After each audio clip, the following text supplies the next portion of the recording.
요즘 따라 부쩍 막내 아들이 자주 떠올랐습니다. 거실 한 구석에 놓인 낡은 가족사진 액자 속에서 초등학교 때의 막내가 해맑게 웃고 있었지요. 그 사진을 볼 때마다 이상하게도 마음 한편이 찡해지곤 했습니다. 우리 집은 아들 셋입니다. 큰아들은 결혼해 손주 둘을 두었고 둘째도 몇 해 전 벌써 장가를 갔지요. 다들 각자 가정을 꾸려 분주한 삶을 사는데 막내만은 여전히 제 곁에 남아 있었습니다. 올해 35, 객관적으로 보면 결혼 정년기를 훌쩍 넘겼다고들 하겠지요. 하지만 제 눈엔 여전히 어린아이처럼 느껴졌습니다. 막내는 어릴 때부터 말수가 적고 혼자 있는 걸 좋아했습니다. 형들이 뛰어다니며 소리칠 때도 구석에 앉아 조용히 블록을 쌓곤 했습니다. 어린 시절부터 책 읽기를 좋아해 방 한 구석엔 언제나 책이 수북했지요. 성인이 된 지금도 다르지 않았습니다. 회사에서 돌아오면 곧장 방으로 들어가고 주말에도 어딜 나가지 않고 책상 앞에 앉아있기 일쑤였습니다. 식사 시간에도 조용히 앉아 밥만 먹고 제 눈치를 살피듯 눈을 마주치지 않으려 했습니다. 저는 그런 막내가 늘 마음에 걸렸습니다. 형들은 사회생활도 활발하고 친구도 많아 명절마다 가족들과 떠들썩했지만 막내는 늘 한 발짝 물러서 있었습니다. 그래서인지 저는 가끔 이유 없이 막내에게 더 많은 반찬을 챙겨주고 조심스레 말을 걸곤 했습니다. 하지만 막내는 그럴 때마다 어색한 듯 웃으며 고개만 끄덕였습니다. 사실 주변 사람들은 제게 종종 물었습니다. 막내는 언제쯤 장가 보낼 거냐고. 그럴 때마다 저는 대수롭지 않게 웃어넘겼지만 속으로는 늘 조급했습니다. 막내는 결혼에 전혀 관심이 없어 보였거든요. 회사와 집만 오가는 생활, 사람들과의 관계를 피하는 듯한 태도, 어쩌면 평생 혼자 살겠다고 마음먹은 건 아닐까, 그런 불안이 마음 깊은 곳에 자리했습니다. 그래도 저는 포기하지 않았습니다. 결혼은 언젠가 누구에게든 찾아오는 자연스러운 인연이라고 생각했으니까요. 큰아들과 둘째도 한때는 전혀 결혼 생각이 없었지만 결국엔 좋은 사람을 만나 가정을 꾸렸지요. 막내도 언젠가는 그렇게 되리라 막연히 믿고 있었습니다. 그런데 어느 날이었습니다. 유난히 봄 기운이 따뜻하게 스며들던 토요일 오후였지요. 거실 창문을 열어두니 바람이 부드럽게 커튼을 흔들었고 저는 다과를 준비하며 가족 사진을 닦고 있었습니다. 그때 막내가 방에서 나와 제 앞에 서더니 조심스레 말을 꺼냈습니다. 엄마, 나 할 말 있어요. 그 한마디에 저는 반사적으로 수건을 내려놓았습니다. 막내가 먼저 말을 꺼내는 일이 드물었으니 순간 심장이 콩 하고 뛰었습니다. 막내는 평소보다 더 단정한 셔츠를 입고 있었고 어딘가 수줍은 기색이 감돌았습니다. 나 결혼하고 싶어요. 순간 시간마저 멈춘 듯 했습니다. 그 말이 귀에 들어오고도 믿기지 않아 한참을 멍하니 막내 얼굴만 바라봤습니다. 그토록 무심하던 막내가 결혼이라니요. 저는 본능적으로 웃음이 새어나왔습니다. 정말이니? 누구랑? 막내는 잠시 시선을 피하다가 이내 작게 웃으며 말했습니다. 다음 주에 엄마한테 소개하고 싶어요. 그 말을 듣는 순간 저는 알 수 없는 설렘과 두려움이 동시에 밀려왔습니다. 드디어 막내도 어른이 되는구나 하는 기쁨과 혹시라도 상처받지 않을까 하는 걱정이 얽혀 있었지요. 그날 이후 저는 하루하루가 길게만 느껴졌습니다. 무슨 아이일까? 우리 막내랑 잘 어울릴까? 성격은 어떨까? 상상만으로도 가슴이 두근거렸습니다. 냉장고를 열 때마다 괜히 반찬을 하나 더 만들까 고민했고 거실도 평소보다 두세 번 더 닦았습니다. 혹시라도 우리 집을 어수선하다고 생각하지 않을까 걱정되었거든요. 그리고 드디어 그날이 왔습니다. 주말 오후 현관문이 조심스레 열리더니 막내가 낯선 여자를 데리고 들어섰습니다. 낯선 여자는 발끝을 가지런히 모으고 서서 저를 보며 살짝 허리를 숙였습니다. 안녕하세요. 처음 뵙겠습니다. 그 목소리는 맑고 또렷했으며 생각보다 또래치고는 또박또박한 말투였습니다. 저는 순간 당황한 마음을 감추려 애쓰며 미소를 지었습니다. 그 아이는 얇은 베이지색 코트를 입고 있었는데 전체적으로 단정하고 깔끔한 인상이었습니다. 눈을 마주칠 때마다 살짝 부끄러운 듯 미소를 지었고 대답할 때마다 고개를 살짝 끄덕이는 버릇이 있었습니다. 막내는 어색한 듯 제 옆에 서 있다가 갑자기 무슨 말을 해야 할지 몰라 손가락만 만지작거렸습니다. 저는 그런 막내의 모습에 속으로 웃음이 났습니다. 평소엔 무표정하게만 보였던 아이가 저렇게 긴장한 얼굴을 하고 있다니 그 모습이 참 낯설면서도 사랑스러웠습니다. 어서 들어오세요. 먼 길 오느라 힘들었죠? 제가 그렇게 말을 건네자 그 아이는 아니에요. 가까워요. 라며 조심스럽게 웃었습니다. 그 웃음에 이상하게 마음이 놓였습니다. 사람을 처음 만날 때는 말보다 눈빛과 표정이 먼저 마음을 움직이잖아요. 그 아이의 눈빛은 한없이 맑고 조심스러웠습니다. 마치 남에게 패 끼치지 않으려 애쓰는 사람처럼 보였습니다. 식탁 위엔 미리 준비해둔 반찬들이 가지런히 놓여 있었습니다. 된장찌개에 잡채, 고등어구이, 손수 빚은 만두까지. 막내가 오랜만에 데려오는 손님이라 저도 며칠 전부터 마음을 다해 준비했지요. 아이와 저는 식탁에 마주 앉았습니다. 막내는 그 아이 옆에 앉아 말없이 물을 따랐습니다. 잠시 어색한 정적이 흐르다가 제가 먼저 말을 꺼냈습니다. 우리 막내 말이 없죠?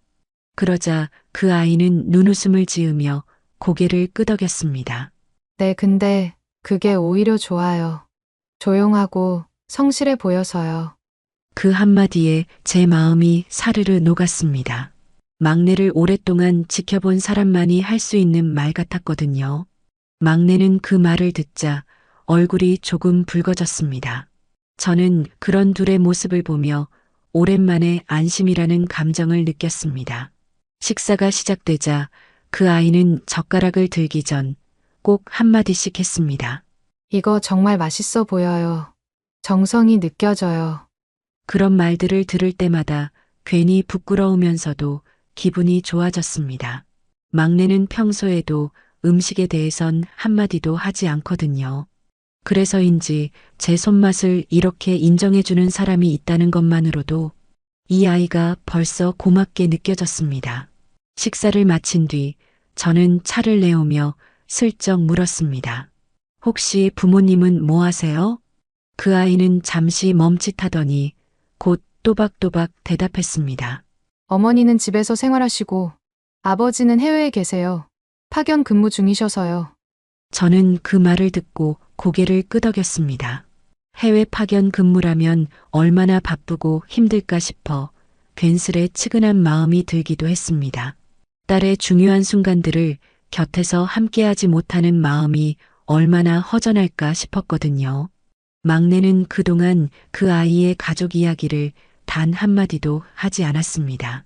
이제야 조금씩 알게 되는구나 싶은 생각에 저는 천천히 차를 저으며 속으로 중얼거렸습니다. 그래, 저 아이가 우리 가족이 될지도 모르겠구나. 그날 밤 식사와 대화를 마치고 그 아이가 돌아간 뒤 저는 한참 동안 빈 식탁을 바라봤습니다. 식탁 위에는 아직도 그 아이가 마셨던 찻잔이 그대로 놓여 있었습니다. 장가지는 흔들림 없이 곱게 놓여 있었고 그 아이의 말투처럼 깔끔했습니다. 저는 괜히 그 찻잔을 들었다가 내려놓으며 조용히 혼잣말했습니다. 참 괜찮은 아이 같네. 그 순간 이상하리만치 마음이 따뜻해졌습니다.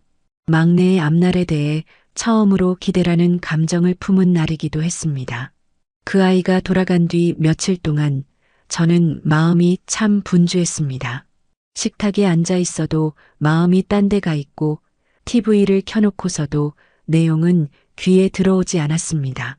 막내가 드디어 결혼을 생각하고 있다는 사실이 믿기지 않으면서도 혹시 너무 서두르는 건 아닌지, 그 아이가 정말 우리 막내에게 맞는 사람인지 수없이 생각이 돌고 돌았습니다. 한편으로는 이런 생각도 들었습니다. 이런 마음이 드는 걸 보니 나도 참 나이 들었구나. 옛날 같으면 결혼은 천천히 해도 된다 하며 대수롭지 않게 여겼을 텐데 막상 눈앞에 결혼 이야기가 다가오니 마음이 덜컥 내려앉았습니다. 그 무렵 큰아들이 아이들을 데리고 잠깐 집에 들렀습니다. 막내가 여자친구를 집에 데려왔다는 이야기를 꺼내자 큰아들은 깜짝 놀라며 웃음을 터뜨렸습니다. 막내가요? 세상에, 그 조용한 애가요? 저는 못 들은 척하며 그저 웃기만 했지만 속으로는 괜히 마음이 서늘해졌습니다. 막내를 늘 조용한 애라고만 여겨온 형들이 정작 막내의 마음을 제대로 본 적은 있었을까 싶었거든요. 둘째 역시 전화를 걸어와 농담 섞인 말투로 말했습니다. 엄마, 혹시 막내한테 뭐 압박하신 거 아니에요? 그 애는 혼자 살 것 같았는데. 저는 가볍게 웃으며 대답했지만 그 말들이 괜히 마음 한구석에 걸렸습니다. 혹시 가족들이 괜히 편견을 갖고 예비 며느리를 대하면 어쩌나? 상견례 자리가 어색해지면 어쩌나? 막내가 평생에 한 번 있을 결혼을 앞두고 처음으로 마음을 연 건데 그걸 망치면 안 된다는 생각뿐이었습니다. 그렇게 며칠을 고민한 끝에 저는 먼저 막내에게 상견례 이야기를 꺼냈습니다. 막내는 잠시 망설이다가 작게 고개를 끄덕였습니다. 여자친구 어머님께 말씀드려볼게요. 그 말 한마디에 저는 오랜만에 설레는 기분이 들었습니다. 곧장 식탁에 앉아 수첩을 꺼내 들고 상견례 날짜와 장소를 정하기 위해 메모를 했습니다. 식당은 어디가 좋을지, 몇 시쯤이 괜찮을지, 어떤 옷을 입어야 할지, 마치 제가 결혼하는 것처럼 마음이 들떴습니다. 며칠 뒤 막내가 조심스레 말했습니다. 다음 주 토요일로 정했어요. 점심시간쯤 한정식집으로요. 그 말을 듣자 저는 그날부터 하루도 빠짐없이 옷장을 들여다봤습니다. 너무 화려하지 않되 너무 평범하지도 않은 옷이 없을까 고민하면서요. 거울 앞에서 여러 벌을 번갈아 입어보다가 결국 은은한 색의 정장을 꺼냈습니다. 아이보리빛 블라우스에 회색빛 재킷, 수수하지만 단정한 나답다고 생각되는 옷이었지요. 상견례 당일 아침, 저는 평소보다 훨씬 일찍 일어났습니다. 아직 해도 뜨기 전이었는데 긴장 때문인지 눈이 번쩍 떠졌습니다. 부엌에 나와 조용히 커피를 내리며 창밖을 보는데 마음속에서 묘한 감정이 올라왔습니다. 막내가 정말 결혼을 하려는구나. 그동안 늘 제 곁에만 있을 것 같던 막내가 이제는 한 여자의 남편이 되려 한다는 사실이 기쁘면서도 어쩐지 마음이 허전했습니다. 오전이 되자 막내가 말끔한 차림으로 집을 나설 채비를 했습니다. 턱시도까진 아니었지만 구김없는 셔츠에 단정한 구두까지 그 모습이 낯설 정도로 어른스러워 보였습니다. 저는 그저 말없이 그 모습을 바라보다가 조용히 말했습니다. 오늘 너무 긴장하지 마. 그냥 편안하게 이야기만 나누면 돼. 막내는 잠시 미소를 지으며 고개를 끄덕였습니다. 그 미소는 무표정한 얼굴 속에 숨어있던 아이 같기도 하고 처음으로 사랑하는 사람을 소개하는 남자 같기도 했습니다. 그렇게 우리는 예약한 한정식집에 도착했습니다. 고요한 복도 끝에 있는 작은 방이었지요. 슬라이딩 문을 열고 들어가니 예비 며느리와 그녀의 어머니가 먼저 와 있었습니다. 저는 순간 심장이 두근거렸습니다. 예비 며느리는 전보다 한층 단정한 모습이었고 그 옆에 앉은 그녀의 어머니는 곱게 빗은 머리에 단아한 한복이 아닌 세련된 정장을 입고 계셨습니다. 처음 보는 얼굴인데도 왠지 모르게 낯설지 않았습니다. 안녕하세요. 처음 뵙겠습니다. 그녀의 어머니가 먼저 인사를 건넸습니다. 목소리가 낮고 부드러웠습니다. 저도 서둘러 고개를 숙이며 인사를 했습니다. 식사 자리는 전반적으로 조용하고 차분했습니다. 예비 며느리는 예의 바르게 말했고 막내는 평소보다 말수가 조금 늘었습니다. 무슨 말을 해도 괜히 웃음이 나올 만큼 분위기가 부드러웠습니다. 그때 제가 조심스레 물었습니다. 따님, 아버지는 오늘 못 오셨나 봐요? 예비 며느리는 잠시 시선을 떨구더니 조용히 대답했습니다. 아버지는 해외에 계세요. 파견 근무 중이셔서요. 일정이 어려워서 오늘 못 오셨어요. 저는 고개를 끄덕이며 애써 밝게 말했습니다. 아이고, 멀리 계시는구나. 얼마나 보고 싶으실까? 그 말을 하며 순간 마음이 짠했습니다. 딸의 중요한 자리에 함께하지 못하는 아버지 마음이 얼마나 허전할까 싶었거든요. 그 후로는 음식 이야기를 하며 웃기도 하고 막내의 어릴 적 이야기들을 조금씩 나누며 한정식의 따뜻한 국물처럼 분위기도 조금씩 풀어졌습니다. 상견례가 끝나고 집으로 돌아오는 길, 차창 밖으로 지는 햇살을 보며 저는 마음속으로 중얼거렸습니다. 이제 정말 우리 막내도 어른이 되는구나. 상견례를 마치고 돌아온 그날 밤, 저는 한참 동안 잠을 이루지 못했습니다. 마음속이 이상하리만치 들떠 있었지요. 불 꺼진 방 안에서 천장을 바라보며 누워 있으니 낮에 봤던 예비 며느리의 눈웃음이 자꾸만 떠올랐습니다. 막내가 옆에 앉아 그녀를 바라보던 그 시선도 마찬가지였고요. 사실 상견례 자리가 그렇게까지 매끄럽게 흘러갈 거라고는 생각하지 못했었습니다. 막내는 낯선 사람들과 있을 땐 늘 어색해했고 저 또한 긴장해서 괜한 말실수라도 하지 않을까 조마조마했거든요. 그런데 신기하게도 막내는 제가 아는 막내가 맞나 싶을 정도로 자연스러웠습니다. 그녀가 말할 때마다 작게 웃으며 맞장구를 쳤고 식사가 끝난 뒤엔 직접 그릇까지 정리하려고 일어서는 모습까지 보였습니다. 그 모습을 본 순간 저는 비로소 확신이 들었습니다. 아, 이 아이는 정말 우리 막내를 변화시키고 있구나. 막내의 무표정한 얼굴에 생기가 도는 걸 보는 것만으로도 마음이 괜스레 뜨거워졌습니다. 며칠 뒤 막내가 식탁에 앉으며 말했습니다. 엄마, 날짜는 6월 중순쯤으로 생각 중이에요.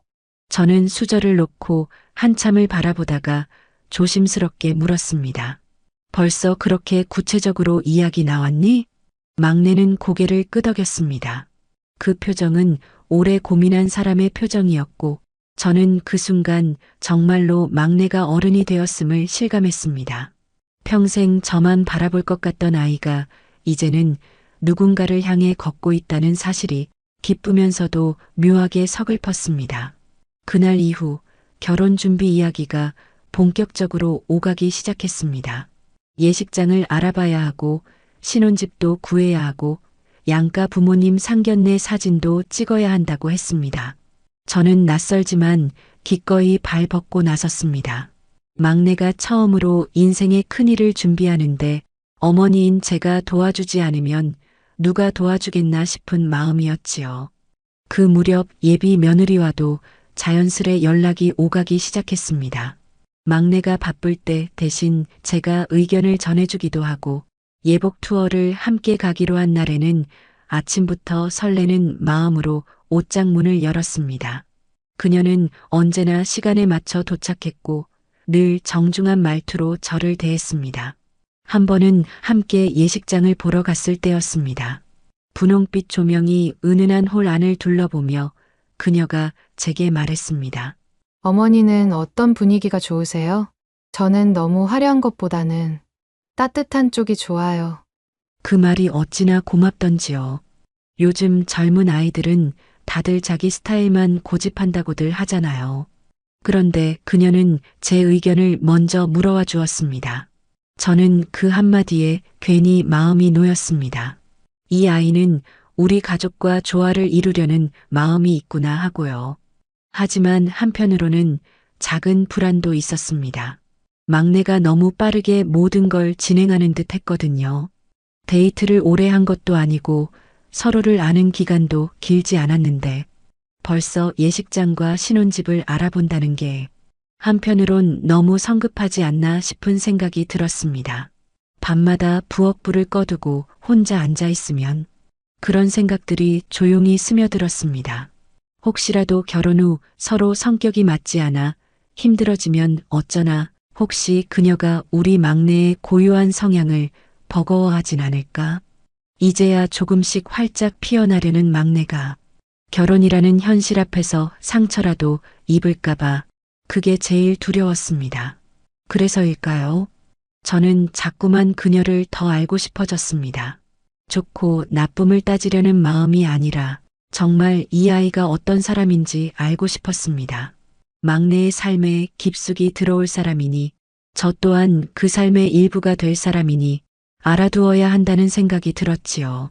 그 무렵 그녀 쪽에서도 먼저 저에게 연락을 해왔습니다. 어머니, 다음 주에 한복 보러 가는데 같이 가주실 수 있을까요? 그 메시지를 보는 순간 저는 한참 동안 휴대폰 화면만 바라봤습니다. 딸을 키워보지 못한 제게 누군가 그렇게 자연스레 도움을 청한 건 처음이었거든요. 그날 이후 저는 마음속으로 조금씩 그녀를 며느리라고 부르기 시작했습니다. 약속한 날 아침, 저는 오래간만에 설레는 기분으로 눈을 떴습니다. 마치 여행을 떠나는 날처럼 마음이 들떠 있었지요. 햇살이 부엌 창을 비추고 있었고 커피포트에서 김이 부드럽게 올라왔습니다. 잔잔한 라디오 소리를 들으며 머리를 말리는데 문득 그런 생각이 들었습니다. 내가 누군가의 결혼식 한복을 고르러 간다니. 평생 아들 셋만 키우며 살아왔던 제게는 낯설고 어색한 일이었습니다. 큰아들, 둘째 결혼식 때도 며느리들은 모두 친정어머니와 함께 준비를 해서 저는 그저 식장에 가서 축하만 해주면 되었거든요. 하지만 이번엔 달랐습니다. 그녀는 직접 제게 함께 가달라고 부탁했습니다. 아직 며느리가 된 것도 아닌데 이렇게 먼저 손을 내밀어 주었다는 사실이 왠지 모르게 마음 한구석을 따뜻하게 덮였습니다. 전철역에서 만나기로 한 시간이 가까워지자 저는 평소보다 신경 써서 옷을 골랐습니다. 너무 화려하지 않되 단정하고 깔끔한 옷, 베이지색 카디건에 연한 회색 바지를 매치하고 낡았지만 마음에 드는 구두를 신었습니다. 거울 앞에서 마지막으로 머리를 정돈하며 괜히 심장이 두근거렸습니다. 약속 장소에 도착했을 때 그녀는 이미 나와 있었습니다. 가볍게 묶은 머리, 깨끗한 흰 셔츠, 차분한 회색 코트, 멀리서 보는 순간에도 단정하다는 느낌이 먼저 들었습니다. 저를 보자 그녀는 활짝 웃으며 다가왔습니다. 어머니, 일찍 나오셨네요. 그 말투에는 딱딱함이 전혀 없었습니다. 오히려 친근하고 살짝 애교 섞인 듯한 목소리였지요. 저는 순간 그 말투에 마음이 풀리며 미소를 지었습니다. 우리는 나란히 전철을 타고 한복점으로 향했습니다. 전철 창밖으로 봄 햇살이 부드럽게 흘렀고 차 안에 앉아 있으니 어색한 정적 대신 은근한 설렘이 감돌았습니다. 저는 조심스레 그녀에게 이런저런 이야기를 꺼냈습니다. 요즘은 한복도 종류가 참 많다더라. 색도 다양하고. 그녀는 고개를 끄덕이며 눈을 반짝였습니다. 네, 전통적인 것도 예쁘지만 요즘은 현대식으로 편하게 입는 것도 많대요. 어머니는 어떤 스타일이 좋으세요?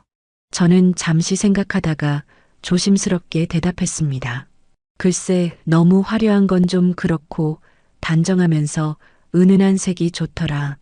그녀는 그 말에 작게 웃으며 메모장에 무언가를 적었습니다.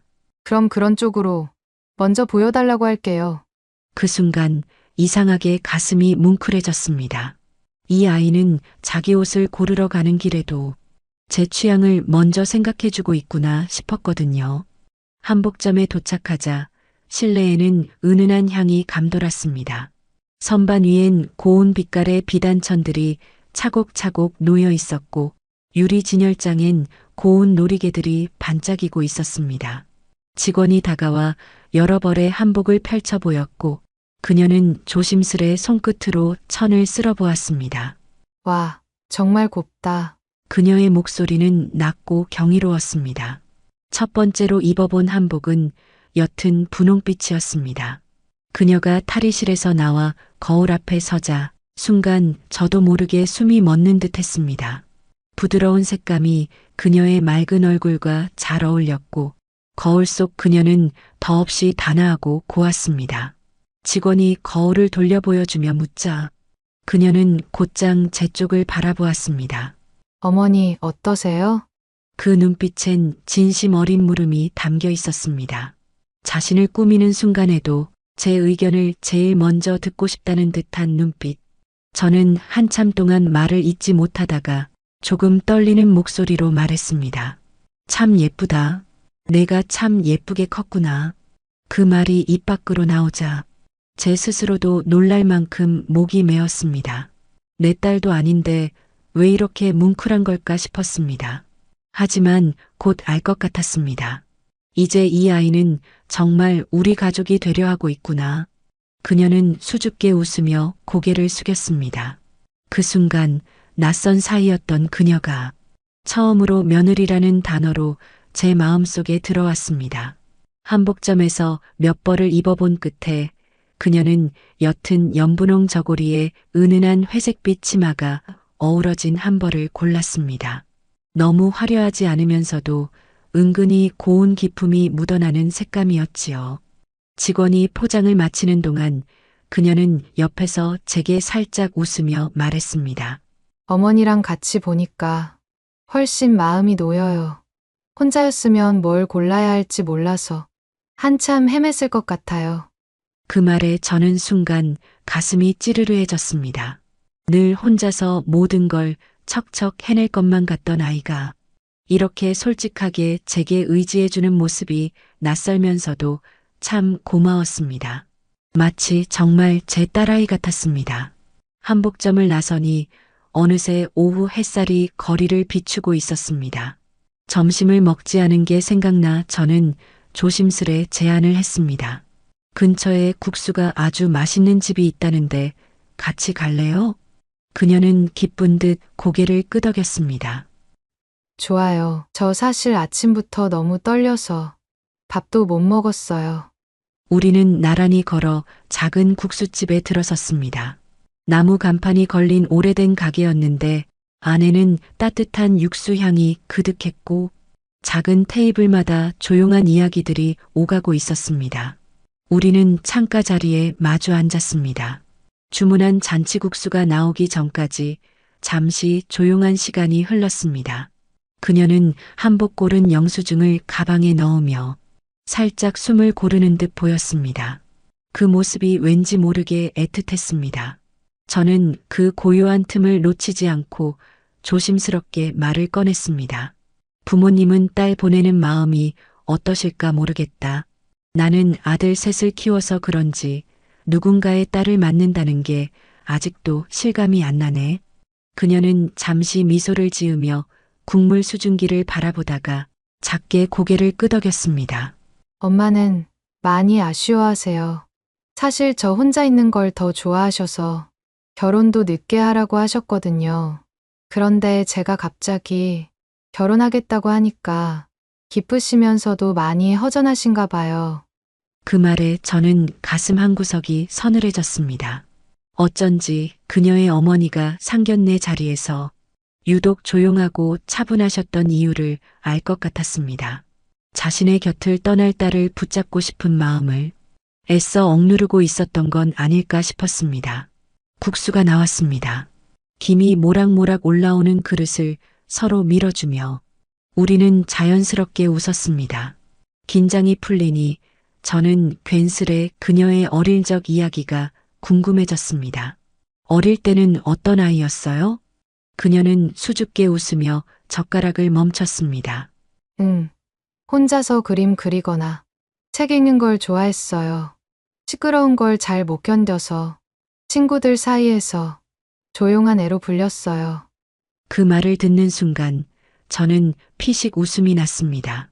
우리 막내도 그랬어요. 어릴 때 형들이 떠들면 구석에 앉아서 블록만 쌓고 있었죠. 그녀는 눈을 동그랗게 뜨더니 금세 부드럽게 웃었습니다. 그래서 서로 잘 맞는 걸까요? 그 한마디에 이상하게 마음이 놓였습니다. 막내가 평생 누군가와 마음을 나누는 일이 없을 것 같아 늘 마음 깊은 곳이 텅 비어 있던 것처럼 허전했는데 지금 이 아이와 함께라면 그 고요한 빈자리가 따뜻하게 채워질 것만 같았습니다. 식사를 마치고 국수 그릇을 밀어두며 그녀가 조심스럽게 말했습니다. 어머니, 저 잘할게요. 아직 부족한 게 많지만 결혼해서 잘 살아보고 싶어요. 그 말은 크지도 화려하지도 않았지만 제 마음에 조용히 스며들었습니다. 그 순간 저는 비로소 확신했습니다. 이 아이를 진심으로 우리 가족으로 받아들이고 싶다고. 그날 이후 막내와 그녀는 눈에 띄게 분주해졌습니다. 주말마다 함께 외출했고 퇴근 후에도 늦게까지 통화하며 무언가를 상의하는 모습이 자주 보였습니다. 식탁 위엔 어느새 웨딩홀 브로슈어와 견적서들이 수북이 쌓여 있었고 냉장고 문짝엔 메모지로 빼곡히 적힌 일정들이 붙기 시작했습니다. 저는 그 모습을 바라보며 괜히 마음이 바빠졌습니다. 몸이 바쁜 건 아니었지만 마음이 늘 한 발 앞서 달려가고 있었습니다. 이제 정말 결혼이 가까워졌구나. 설레는 동시에 왠지 모르게 가슴 한구석이 쓸쓸했습니다. 막내는 평소보다 더 활기차 보였습니다. 퇴근 후에도 피곤한 기색 하나 없이 그녀와 통화를 하며 웃었고 식탁에 앉아 있을 때도 휴대폰 화면 속 사진들을 보여주며 설명을 늘어놓았습니다. 이 홀은 천장이 높아서 예식장 분위기가 시원해 보여요. 근데 여긴 식사 퀄리티가 좀 애매하대요.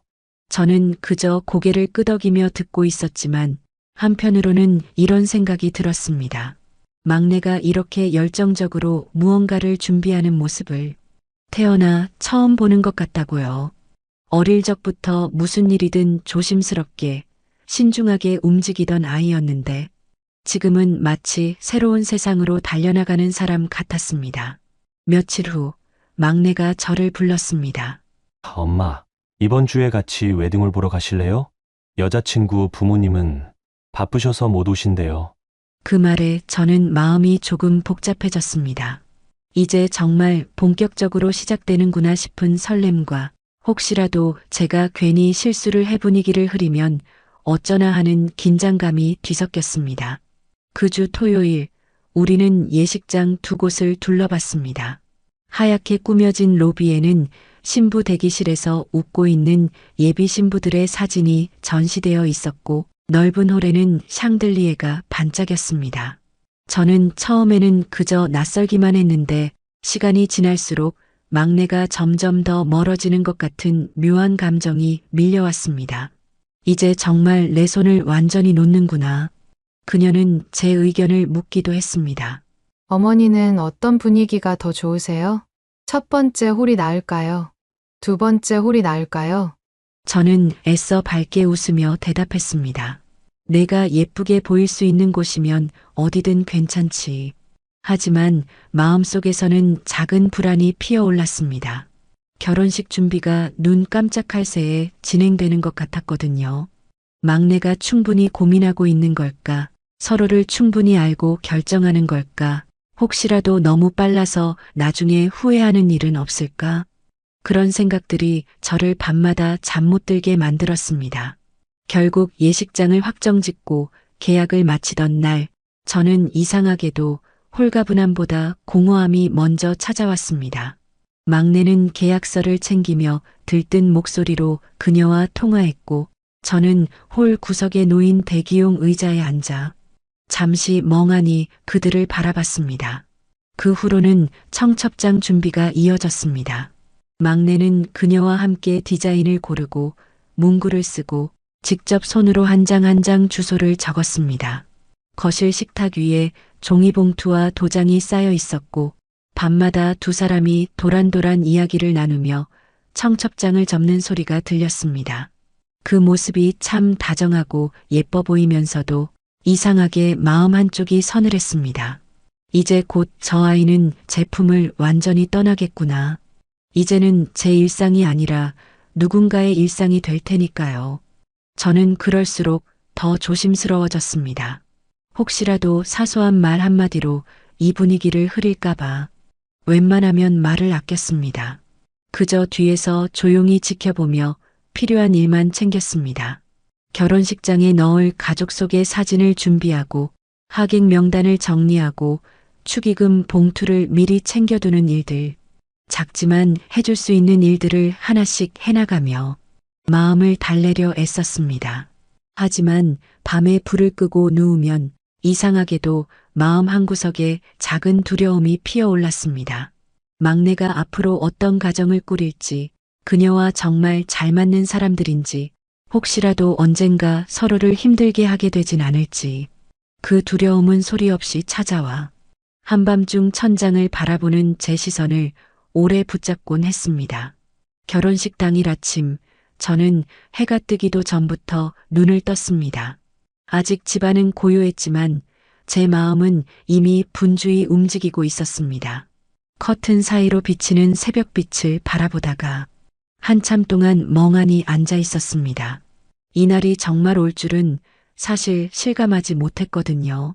식탁 위에는 전날 밤 미리 챙겨둔 축의금 봉투와 하객 명단이 가지런히 놓여 있었고, 옷걸이에는 다림질해 둔 한복이 곱게 걸려 있었습니다. 그 한복을 조심스레 꺼내 입으며 문득 거울 속 제 모습이 낯설게 느껴졌습니다. 늘 부엌 앞치마만 두르고 살던 사람이 오늘은 화장을 하고 한복을 입고 있으니 마치 제가 아닌 것 같았지요. 막내는 이른 시간인데도 이미 정장을 입고 나와 있었습니다. 넥타이를 매는 손끝이 살짝 떨리는 걸 보며 저는 가만히 다가가 그 넥타이를 고쳐 매줬습니다. 거울에 비친 막내의 얼굴은 평소보다 훨씬 어른스러웠고 그 순간 제 눈가가 조금 뜨거워졌습니다. 엄마, 너무 울지 마요. 막내가 쑥스러운 듯 말했지만 그 말 한마디가 오히려 제 마음을 더 울컥하게 만들었습니다. 결혼식장에 도착하자 이미 분주한 기운이 감돌고 있었습니다. 로비에는 하얀 꽃 장식이 줄지어 서 있었고 하객들이 하나둘 도착해 방명록에 이름을 적고 있었습니다. 신부 대기실 쪽에서는 스태프들의 분주한 발걸음이 들렸고 잔잔한 음악이 흐르는 홀 안은 햇살에 반짝였습니다. 저는 양가 어머니용 대기실로 안내를 받아 들어갔습니다.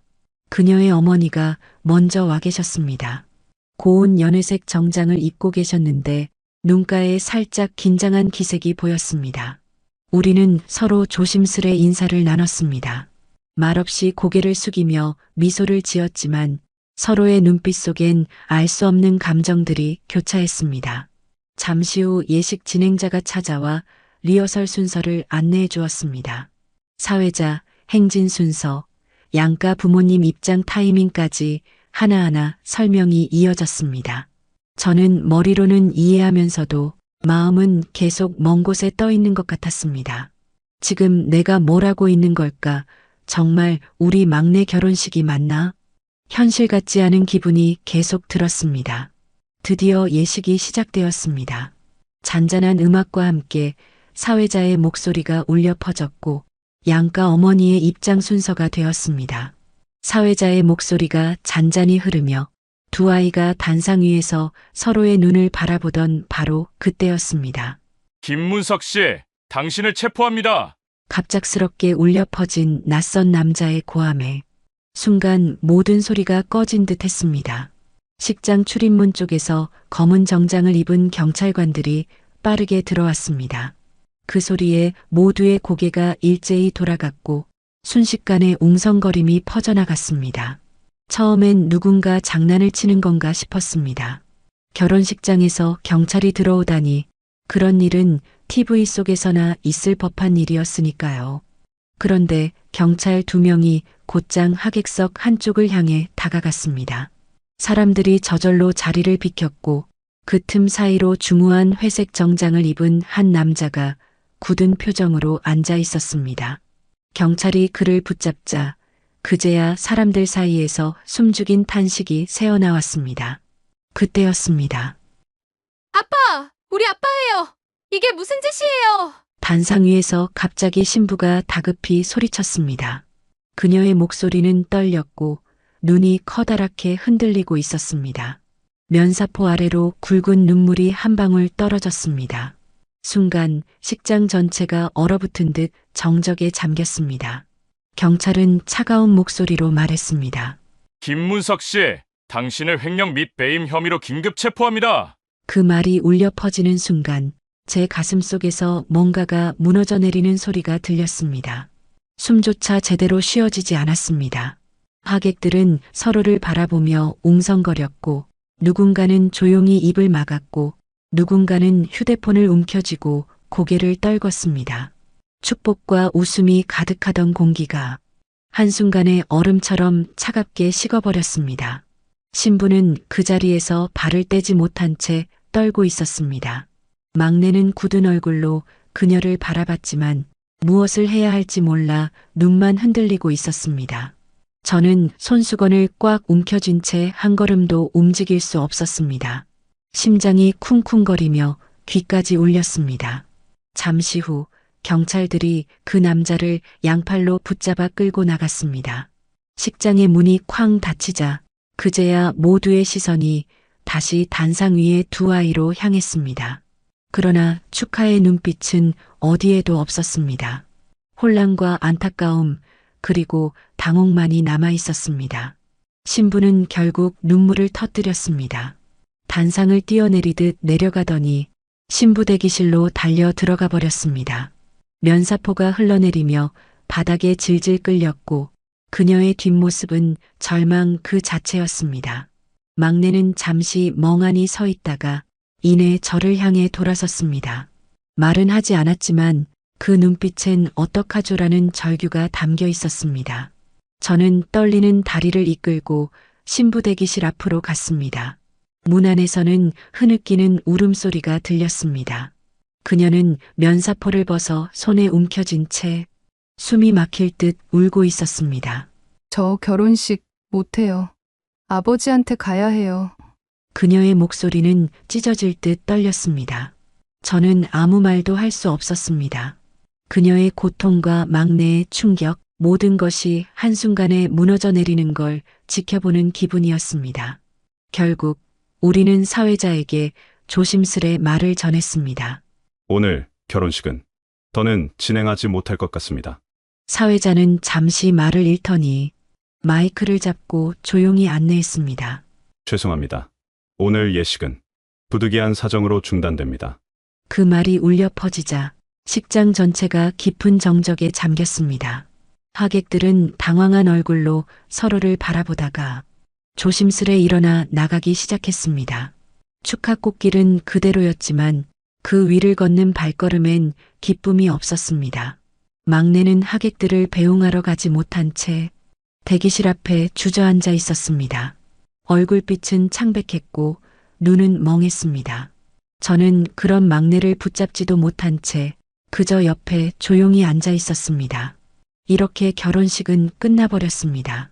시작조차 하지 못한 채 모든 것이 한순간에 무너져 내린 것 같았습니다. 식장을 빠져나오던 순간의 공기는 이상하리만치 무겁고 적막했습니다. 하객들이 조용히 한마디씩 위로를 남기고 돌아갔지만 그 말들은 모두 공중에 흩어지듯 힘없이 가라앉았습니다. 그날의 햇살조차 흐릿하게 보였습니다. 차 안에서 막내는 한마디도 하지 않았습니다. 운전대를 잡은 손만 하얗게 굳어 있었고 창밖을 바라보는 눈빛은 초점이 없었습니다.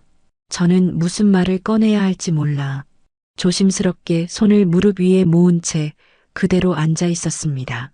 집에 도착하자마자 막내는 신발도 제대로 벗지 않고 방으로 들어갔습니다. 문이 닫히는 소리가 무겁게 울렸고 거실은 순식간에 텅 빈 공간이 되어버렸습니다.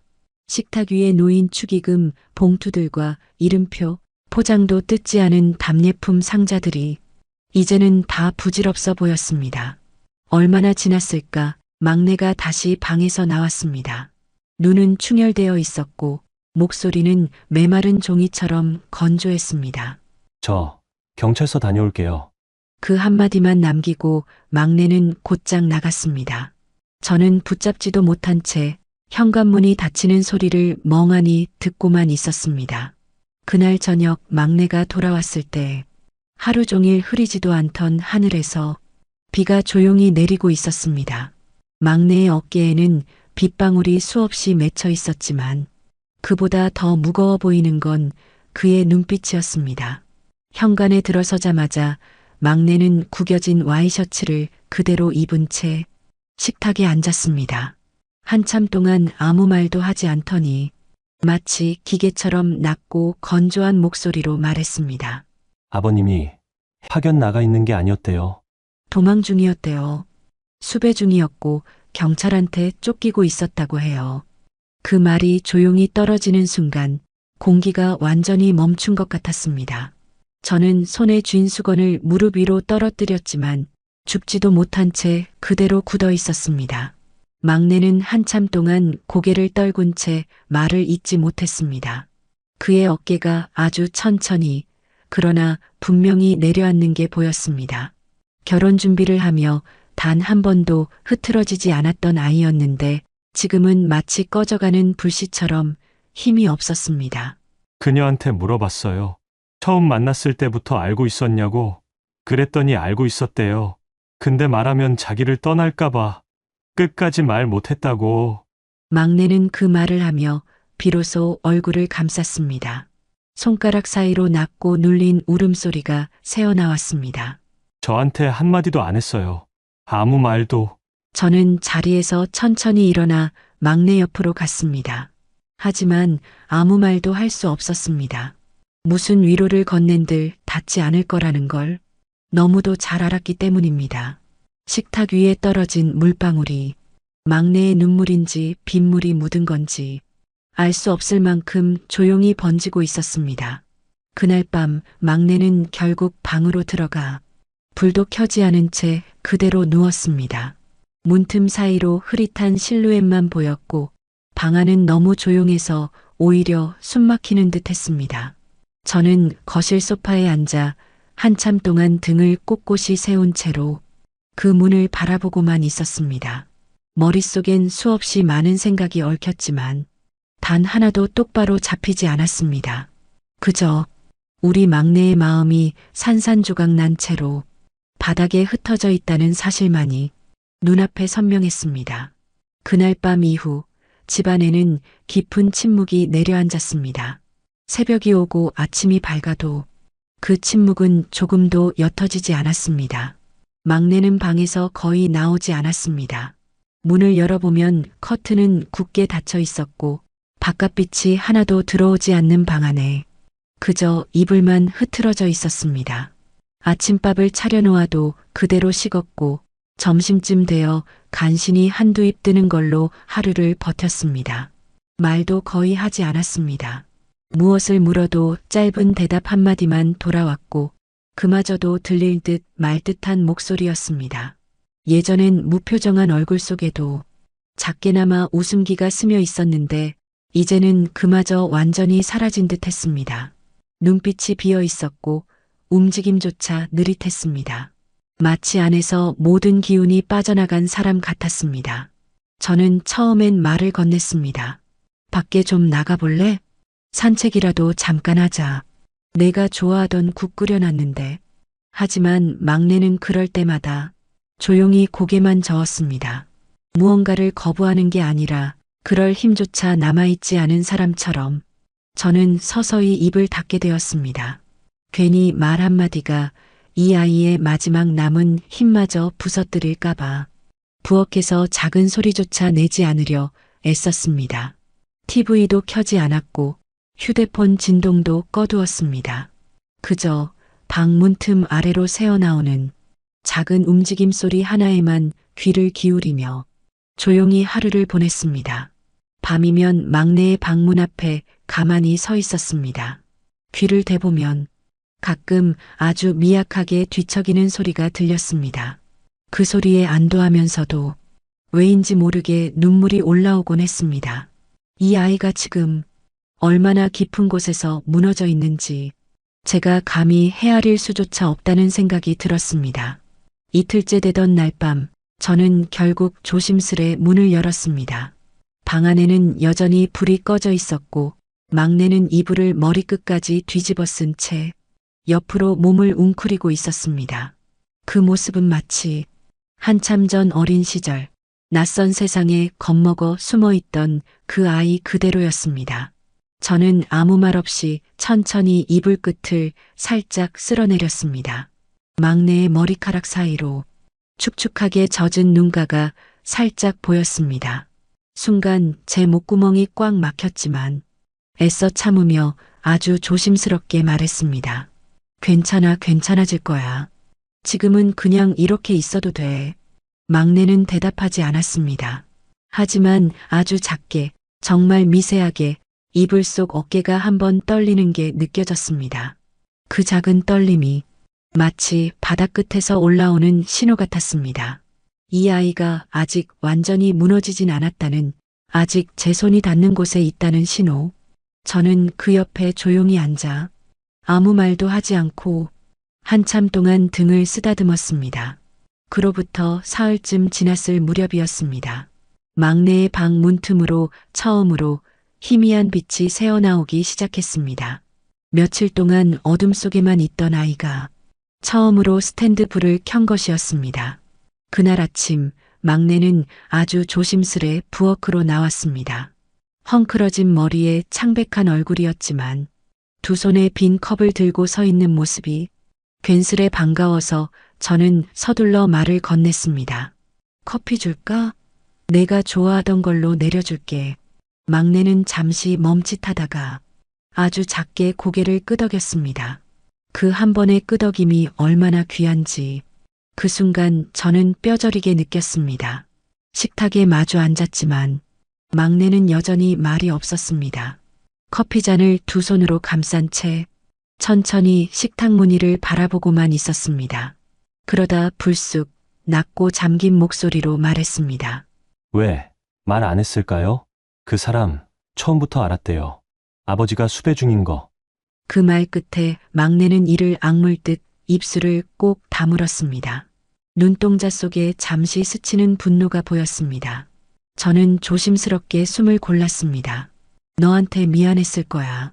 말하면 내가 떠날까봐 무서웠겠지. 막내는 그 말에 조용히 고개를 저었습니다. 아니요. 그건 변명이에요. 결혼하려던 사람한테 그 정도는 말했어야죠. 목소리는 떨렸지만 그 안에는 무너지는 마음을 겨우 붙잡고 있는 간신한 힘 같은 게 느껴졌습니다.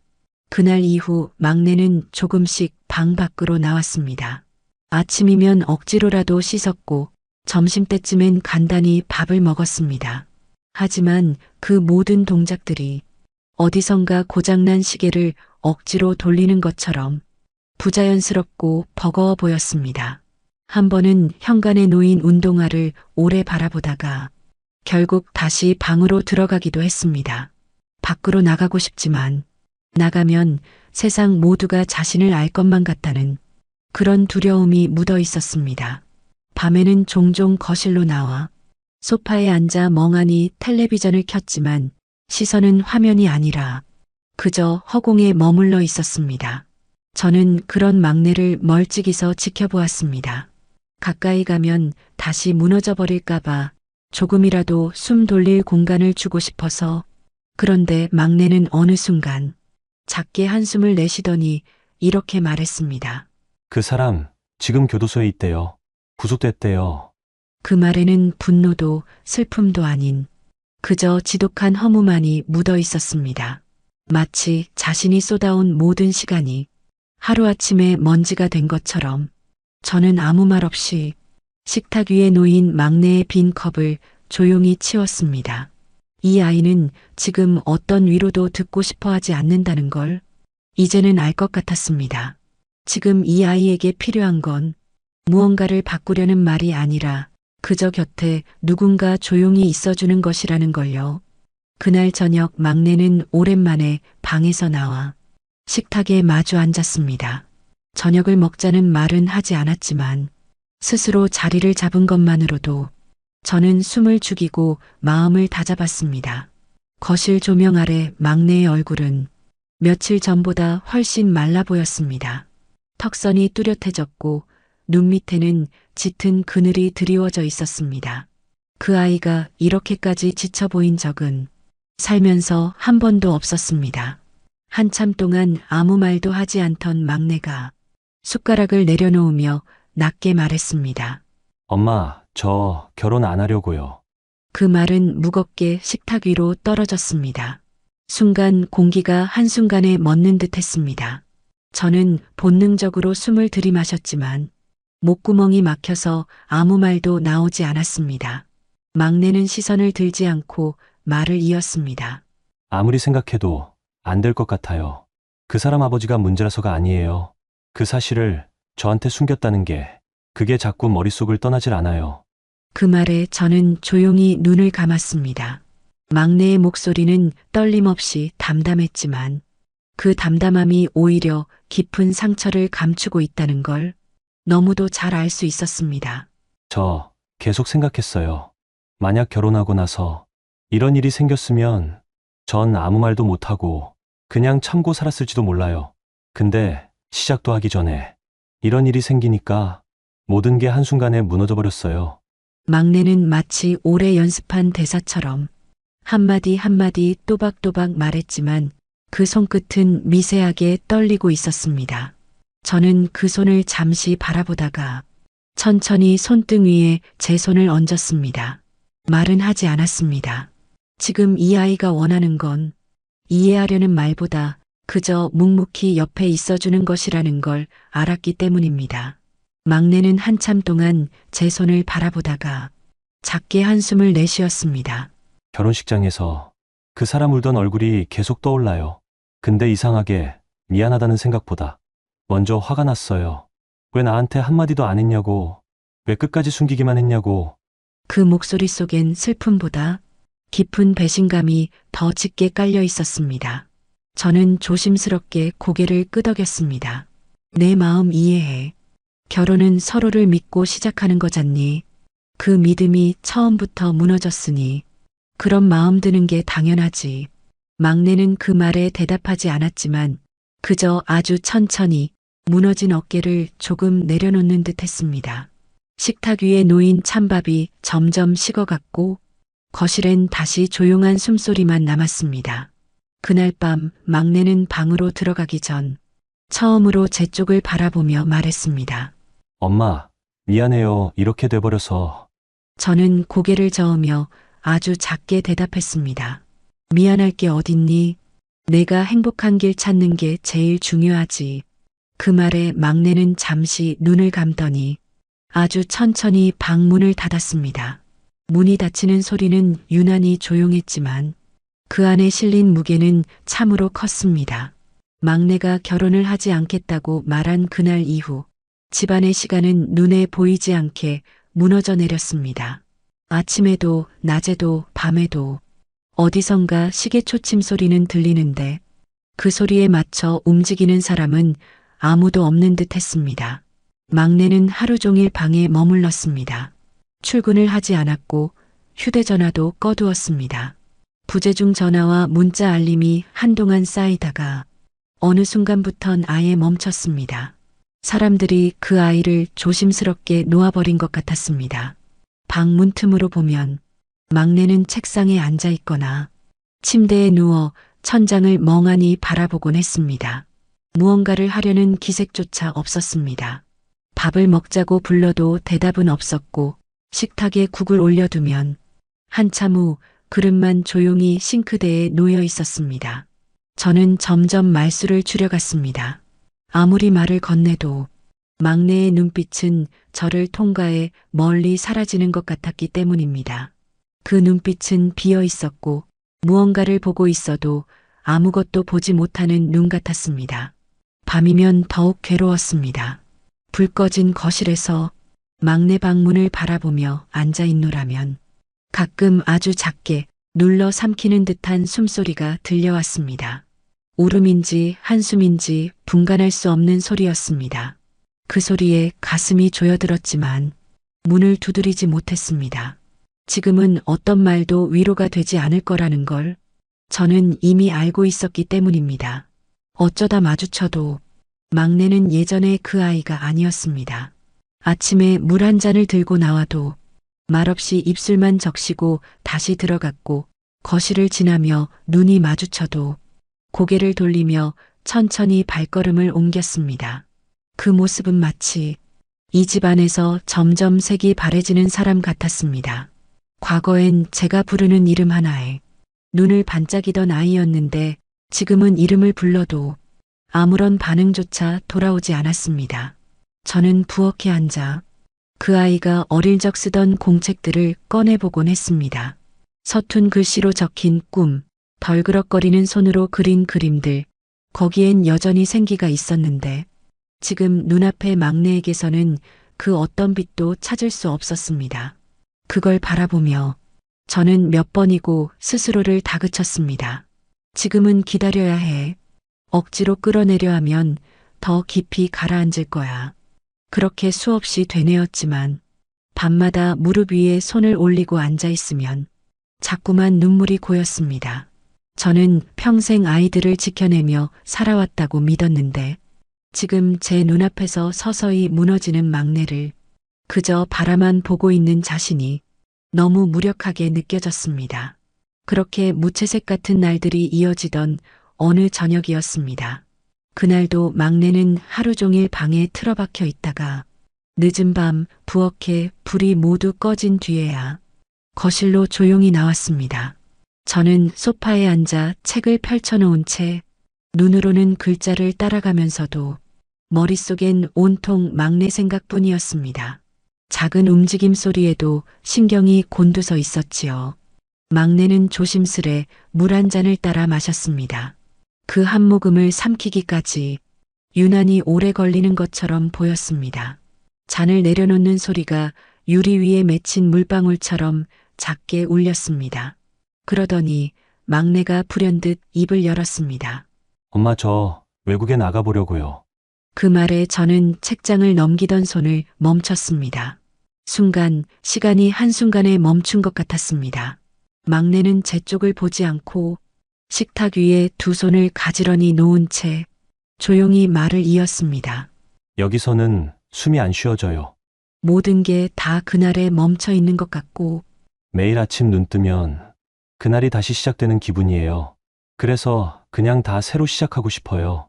그 목소리는 놀랍도록 차분했지만 차분함 속에 묘한 결기가 깔려 있었습니다. 무너진 마음의 잔해 위에서 마지막으로 남은 의지만 붙잡고 서 있는 사람의 목소리 같았습니다. 저는 한참 동안 아무 말도 하지 못했습니다. 입술을 떼려 해도 무거운 돌덩이가 가슴 위에 눌린 것처럼 숨이 걸렸습니다. 외국에 언제? 겨우 나온 제 목소리는 낮고 떨렸습니다. 막내는 짧게 숨을 들이쉬며 대답했습니다. 아직 정한 건 없어요. 그냥 준비부터 하려고요. 아무 데라도 멀리, 정말 멀리. 그 말에 저는 시선을 떨궜습니다. 어쩌면 언젠가 이런 날이 올지도 모른다고 막연히 생각은 했었지만 정작 이렇게 갑자기 현실로 들이닥치니 가슴 한복판이 텅 비어버린 듯 했습니다. 정말 그렇게까지 해야겠니?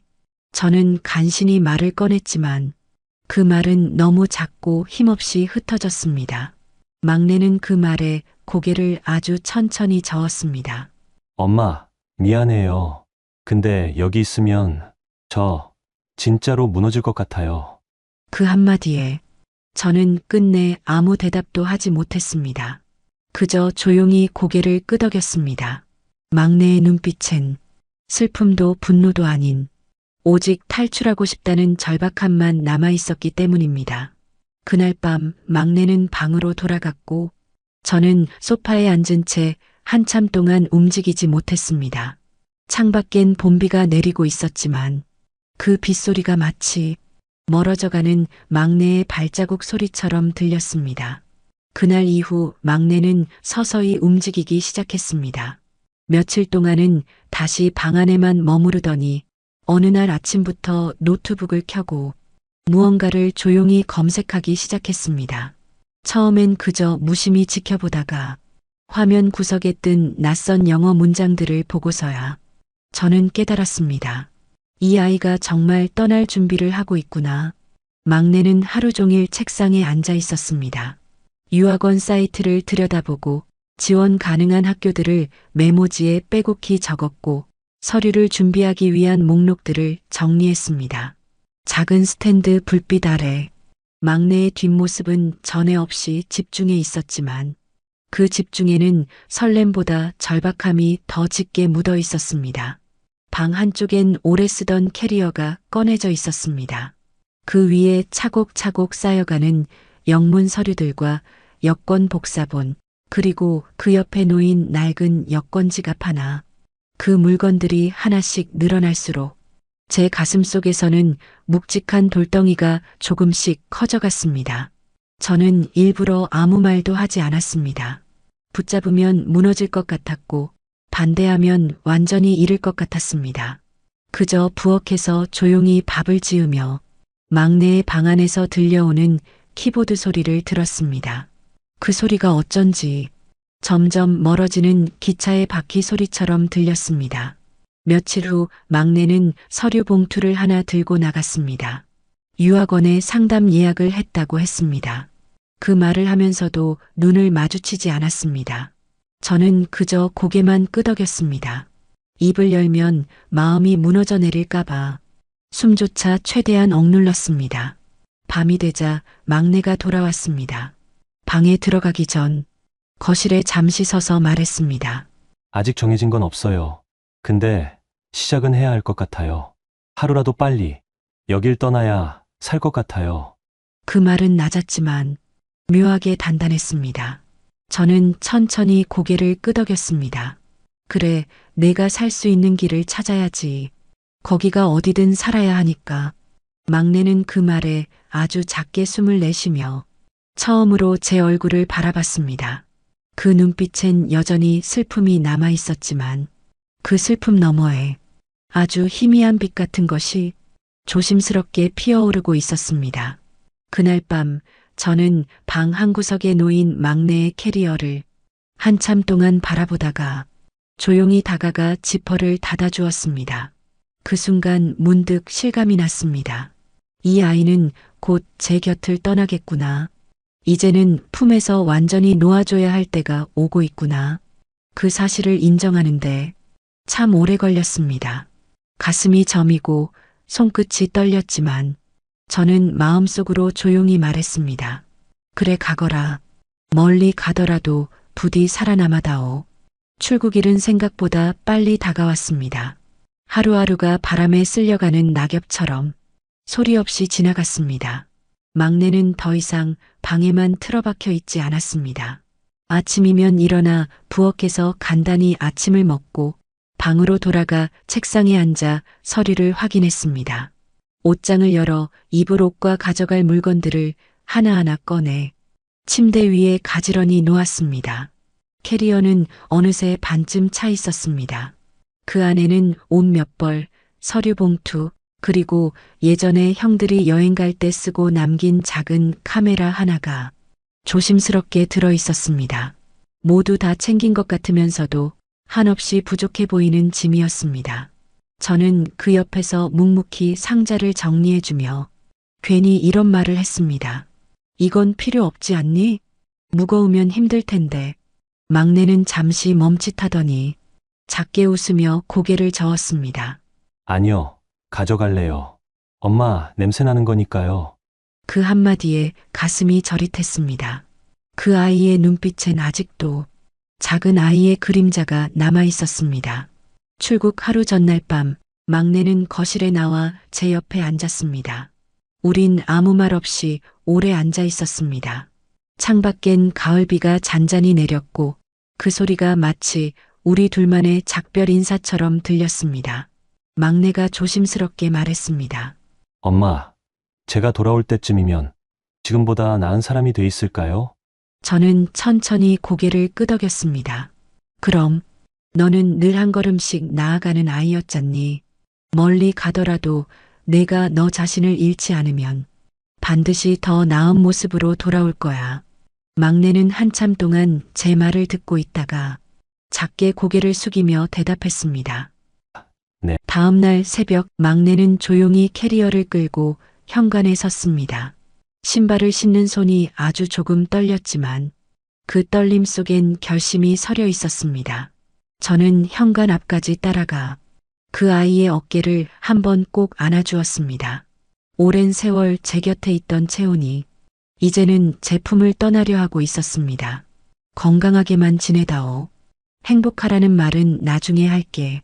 막내는 잠시 제 어깨에 얼굴을 묻었다가 조용히 몸을 돌려 밖으로 걸어 나갔습니다. 문이 닫히는 순간 그 뒷모습이 제 마음속 깊이 새겨졌습니다. 현관에 혼자 남은 저는 한참 동안 그대로 서 있었습니다. 텅 빈 거실로 돌아오자 모든 것이 제자리에 그대로 있었지만 어딘가 모든 것이 비어 보였습니다. 그러나 이상하게도 가슴 한편에서는 아주 작지만 따뜻한 온기가 남아 있었습니다. 이 아이가 다시 걸음을 옮기기 시작했다는 것, 다시 살아보겠다고 스스로 일어섰다는 사실만으로 저는 그걸로 충분하다고 생각했습니다. 저는 조용히 창가로 다가가 멀어지는 길을 바라보며 속삭였습니다. 가거라. 비록 멀리 떠나도 언젠가 다시 돌아올 너를 기다릴게.